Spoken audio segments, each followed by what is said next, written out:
अंकपुर का रहस्य बहुत समय पहले की बात है। ब्रह्मांड में एक अद्भुत राज्य था, अंकपुर। यह कोई साधारण राज्य नहीं था। यहाँ हर चीज गणित से चलती थी। यहाँ के पेड़ भी फाइबोनाची श्रृंखला में उगते थे और हवा में बहने वाली ध्वनि भी पाई की धुन में गूंजती थी। इस राज्य का शासक था राजा समीकरण देव।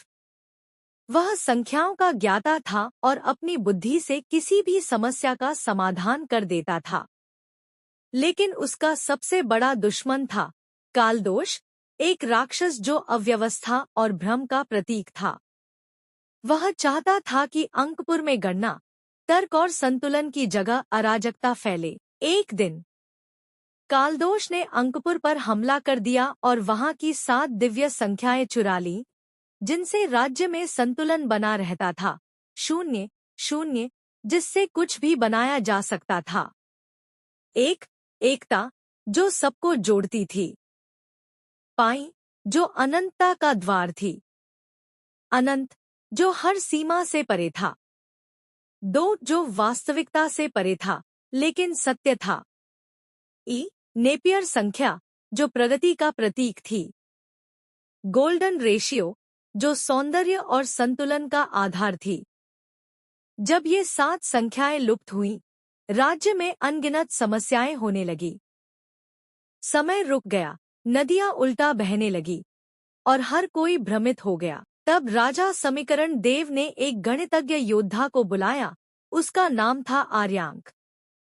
आर्यांक को 7 गणितीय परीक्षाओं से गुजरना था। 0 की खोज, उसे अंतरिक्ष के मध्य में छुपे नंदखंड से 0 लाना था। एकता की परीक्षा, 2 विरोधी जनजातियों को गणितीय समानता सिद्ध करके जोड़ना था। का रहस्य, उसे वृत्त की सबसे सटीक परिधि माप कर को पुकारना था। अनंत की खाई, अनंत सीढ़ियों को पार कर तर्क द्वारा पार पाना था। 2 की गुफा, जो किसी भी गणना से परे थी, वहां अपने मन के डर को हराकर आगे बढ़ना था।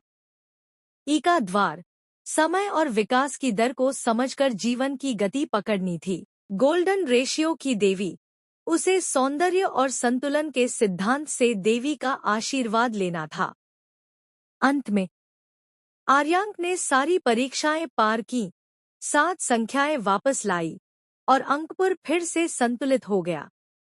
सीख, गणित केवल संख्याओं की भाषा नहीं, बल्कि ब्रह्मांड का शाश्वत नियम है। जब हम जीवन में तर्क, संतुलन और समझ का प्रयोग करते हैं, तभी सच्चा विकास होता है।